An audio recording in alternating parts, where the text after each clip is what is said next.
নমস্কার দর্শক বন্ধুরা, রাখির রান্নাঘরে আপনাদের স্বাগত জানাচ্ছি। আজকে নিয়ে চলে এসেছি নতুন রেসিপি, গাজরের হালুয়া বা গাজরের পায়েসও বলতে পারেন। তো গাজরের হালুয়া বা পায়েস করতে আমার কি কি উপকরণ লাগছে একটু দেখে নেওয়া যাক। এটা করতে আমার লাগছে গাজর, দুধ, চিনি, গোবিন্দভোগ চালের গুঁড়ো, আমন্ড বাদাম, খেজুরের গুড়, কিশমিশ, কাজু। তো রান্নাটা আমি একটু পরে শুরু করছি। আমার গাজরের পায়েস করতে প্রথমে একটু প্যানে কড়াতে ঘি দেব। ঘি, গাওয়া ঘি একটু বেশি পরিমাণেই লাগবে। গাজরটা আমার হাফ কিলো মতন আছে। ঘিটা গরম হতে দেব। ঘিটা গরম হয়ে গেছে। এবারে আমি কাজু, কিশমিশ, আমন্ড যেটা রেখেছিলাম সেটা একটু ঘিতে ভেজে তুলে রাখবো। এগুলো আমার ভাজা হয়ে গেছে, তো এগুলো আমি তুলে নিয়ে ফিরে আসছি। এবারে আমি কড়াইতে একটা ছোট এলাচ ফাটিয়ে দিয়ে দিলাম। আমি যে গাজরটা গ্রেট করে রেখেছিলাম এবারে এই গাজরটা মিশিয়ে দেব। গাজরটা একটু ভালো করে ভেজে নেব, যতক্ষণ না গাজরের কাঁচা গন্ধটা চলে যায় ততক্ষণ একটু ঘিয়ে ভেজে নেব। ভাজতে ভাজতে গাজরের কালারটা দেখবেন একটু বদলে গেছে। গাজরটা দেখুন আস্তে আস্তে আমার কালারটা বদলে যাচ্ছে। গাজরটা একটু ভেজে নিলে টেস্টটা ভালো হয়। অনেকে কাঁচাও সেদ্ধ করেন দুধে, আমি একটু ভেজে নিচ্ছি। মাঝে মাঝে একটু নাড়তে হবে। গাজরটা আমার ভাজা ভাজা হয়ে গেছে, দেখুন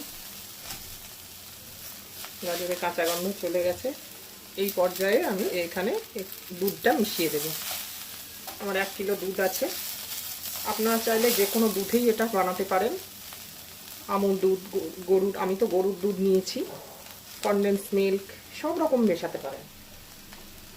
তো আমি এবার আস্তে আস্তে দুধটা মিশিয়ে দেব, দিয়ে গাজরটা সেদ্ধ হতে দেবো। এবারে ঢাকা চাপা দিয়ে 15 থেকে 20 মিনিট গাজরটাকে সেদ্ধ হতে দেব। গাজরটা একটু নরম হয়ে গেলে ফিরে আসছি। 15 মিনিটের জন্য ঢাকা দিয়ে সেদ্ধ হতে দিলাম। 15 মিনিট পর ফিরে এসেছি।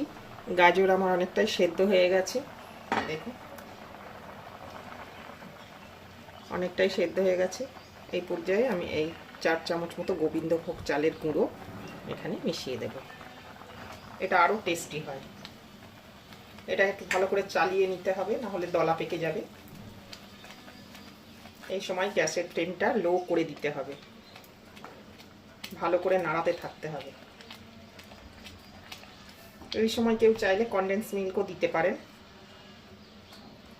আমন্ড দুধও দেওয়া যায়। আবারও আমি কিছুক্ষণ হতে দেব, চাল গুঁড়োটা সেদ্ধ করতে দেব। গাজরের হালুয়াটা আমার হয়ে এসেছে। এই পর্যায়ে আমি 1 বাটি চিনি, এরকম বাটির 1 বাটি চিনি এখানে মিশিয়ে দেব। আপনারা চাইলে পরিমাণ বেশি কম করতেই পারেন। আমি একটু গুঁড়ো মেশাবো, এই জন্য চিনিটা কম দিলাম। আর একটু হবে, চিনিটা গলে মিশে যাবে, তখন আমি গ্যাস অফ করে গুড়টা মেশাবো, খেজুর গুড়। তো দেখুন গাজরের পায়েস আমার হয়ে গেছে। গোবিন্দভোগ চাল আর গাজরের পায়েস। আর একটু ঘন হবে, ঘন হলেই এটা আমি গুড় দিয়ে, ড্রাই ফ্রুট দিয়ে গার্নিশ করে দেব। তো আমার এই রান্নাটি যদি আপনাদের ভালো লেগে থাকে তাহলে চ্যানেলটিকে সাবস্ক্রাইব করার অনুরোধ রইল। বেল আইকনটি টিপে দেবেন, যাতে করে আমি নতুন কোনো রান্নার ভিডিও দিলে নোটিফিকেশান সবার আগে আপনার কাছেই পৌঁছে যায়। লাইক, শেয়ার, কমেন্ট করতে ভুলবেন না। ফিরে আসবো আবার অন্য কোনো দিন অন্য কোনো ভিডিও নিয়ে। ধন্যবাদ। গ্যাসটা আমি এবার অফ করে দিয়ে গুড়টা মিশিয়ে দেব। এটা একটা টিপ, গরম দুধের মধ্যে গুড়টা মেশালে দুধটা কেটে যাওয়ার সম্ভাবনা থাকে, সেই জন্য গ্যাস অফ করে গুড়টা মেশালে দুধটা কাটবে না, গুড়টাও সুন্দরভাবে মিশে যাবে। গুড়টা মেল্ট হয়ে গেলে আমি এটা পরিবেশন করে দেব। গাজরের পায়েস আমার তৈরি। চাল গাজরের পায়েস কেমন লাগলো বানিয়ে খেয়ে দেখবেন, আমাকে কমেন্টে জানাবেন। চাল গাজরের পায়েস আমি পরিবেশন করে দিয়েছি।